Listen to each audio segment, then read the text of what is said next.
अस्सलाम वालेकुम dear students, I hope you are all doing well. आज हम क्लास 6 की यूनिट नंबर 5 को स्टार्ट करने जा रहे हैं, जिसका टाइटल है नेवर जज अदर्स बाय देयर अपीयरेंस। दूसरों को उनकी ज़ाहिरी शक्ल से मत परखें। आज का जो चैप्टर है वो इन्फॉर्मेशन के साथ साथ एक सीख भी है आप सबके लिए, जो आपको ज़रूर अमल में लानी है after reading this chapter along with me. Remember one thing, अच्छा लिबास, अच्छा खाना, अच्छा घर या लग्जरी, ये सारी चीज़ें आपकी पर्सनालिटी या आपके किरदार के बारे में नहीं बताती। कभी कभी अच्छे लिबास में भी बुरे लोग होते हैं, तो कभी कभी उसके ऑपोजिट पुराने फटे लिबास में भी आपको अच्छे लोग मिल सकते हैं। तो until or unless you do not talk with other, do not judge by seeing them how they look। तो आज हम इस चैप्टर में यही पढ़ने वाले हैं कि दूसरों को उसकी ज़ाहिरी शक्ल से मत परखें। So let's start this chapter. Sarah was late for school. Miss Saima was marking attendance as she walked into the class. Sarah asked permission to come inside. The teacher stared at her and then let her come in. Sarah apologized to Miss Saima for being late and then walked to the front row to take her seat. सारा को school जाने में देर हो रही थी। Miss Saima class में दाखिल होते ही हाजिरी लगा रही थी। सारा ने अंदर आने की इजाज़त मांगी। टीचर ने उसे घूर कर देखा और फिर उसे अंदर आने की इजाज़त दी।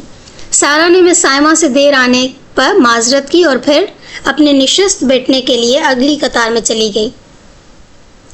बा, there was some other girl sitting there.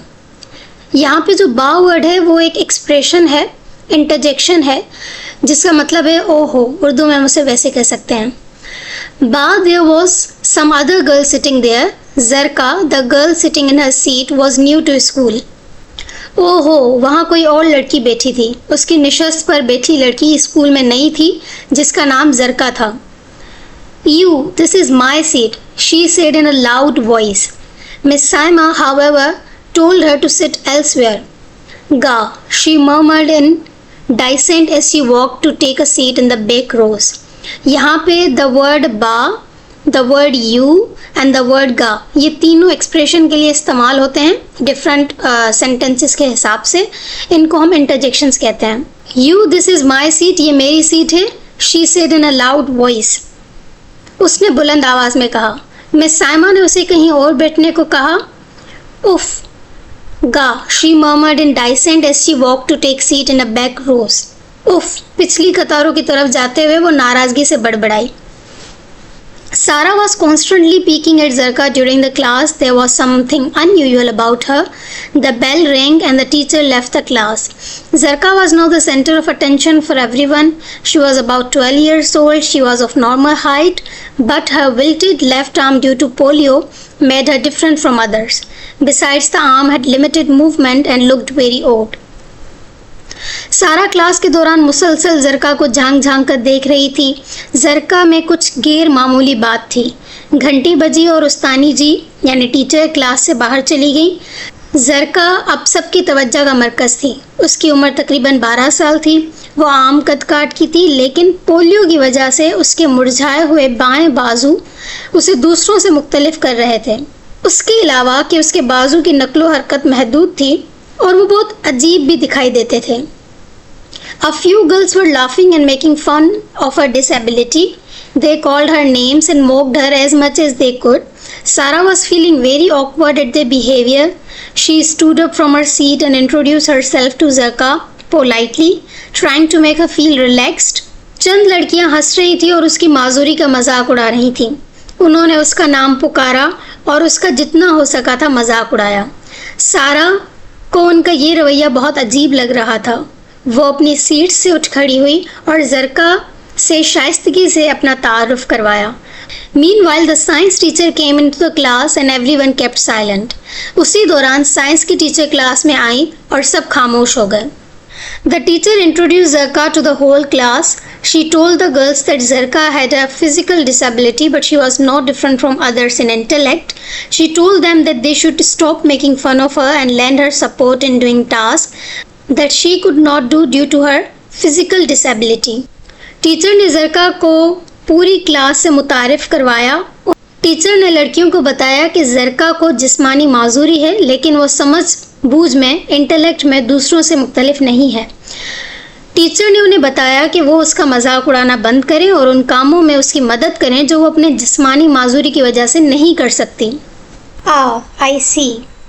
अब मुझे समझ आई। I must become friends with Zarka, Sara said to herself as she listen to the teacher. मुझे ज़रका के साथ दोस्ती करनी चाहिए, सारा ने उस्तानी जी की बात सुनने के बाद खुद से कहा। The teacher announced that the school was going to hold a science exhibition next week and girls would work in pairs on their projects. She assigned different projects to the whole class. Nobody wanted to pair with Zarka because they thought she could not be a helping hand due to her disability. Teacher ने ऐलान किया कि school अगले हफ्ते science की नुमाइश मुनक्कद करने जा रहा है, यानी साइंस एग्जीबिशन, और लड़कियां अपने प्रोजेक्ट्स पर टीम की शक्ल में काम करेंगी। उन्होंने पूरी क्लास को मुख्तलिफ प्रोजेक्ट असाइन किए। कोई भी ज़रका के साथ टीम नहीं बनाना चाहता था क्योंकि उनका ख्याल था कि वो अपनी डिसेबिलिटी यानी माजूरी की वजह से कोई अच्छी मददगार साबित नहीं होगी। बट सारा happily volunteered to make Zarka her project partner. Zarka had a keen interest in science. She came up with incredible ideas that made sure their project was a success. Both girls worked diligently and made an amazing stuff for their project.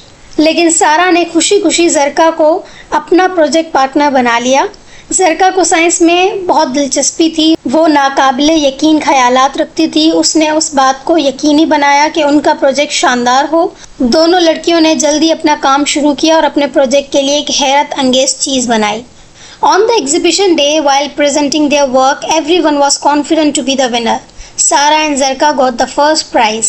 Their project was not only acknowledged by their teachers but also got selected for an international exhibition. Zarka got the most innovative planning award by the chief guest. The girls were regretting their behavior. Now they wanted to be friends with her. Exhibition के दिन, नुमाइश के दिन अपना काम पेश करते हुए हर एक को जीतने का यकीन था। सारा और ज़रका को पहला इनाम मिला। उनके प्रोजेक्ट को न सिर्फ उनके टीचर्स ने सराहा बल्कि एक बैनुल अक़वामी नुमाइश के लिए भी मुंतखब कर लिया गया। ज़रका को मेहमानों की तरफ से सबसे बड़ तख्लीकी मंसूबा साज मोस्ट इनोवेटिव प्लानिंग का अवार्ड मिला। लड़कियां अपने रवैये पर परेशान थीं, अब वो उससे दोस्ती करना चाहती थीं। Zarka didn't let her disability get in a way of her dreams and things she wanted to achieve. Zarka ने अपनी माजूरी और अपने ख्वाबों और उन चीज़ों की राह में हाइल नहीं होने दिया जो वो हासिल करना चाहती थी। She was strong from inside as well because she had accepted her disability and she knew that she might not be able to do things the same way as others. वो अंदर से भी मजबूत थी क्योंकि उसने अपनी माजूरी को कबूल कर लिया था और वो जानती थी कि शायद वो दूसरों की तरह काम नहीं कर सकती। She was not only ready to face even challenge in life but also was willing to lend others a helping hand. वो ना सिर्फ ज़िंदगी के हर चैलेंज का सामना करने के लिए तैयार थी बल्कि दूसरों की मदद करने के लिए भी तैयार थी। Allah subhanahu wa ta'ala has created everyone with some unique qualities. It's our job to find our hidden abilities to play an important role in society. अल्लाह ताला ने हर एक को कुछ मुनफरिद यूनिक खुसूसियात के साथ पैदा किया है और हमारा फ़र्ज़ बनता है कि हम मुआशरे में अहम किरदार अदा करने के लिए अपनी छुपी हुई सलाहियतों को तलाश करें। So this was all about this chapter. I hope कि ये चैप्टर आपको पसंद आया होगा with the story of Sarah and Zarka. Allah Hafiz everyone.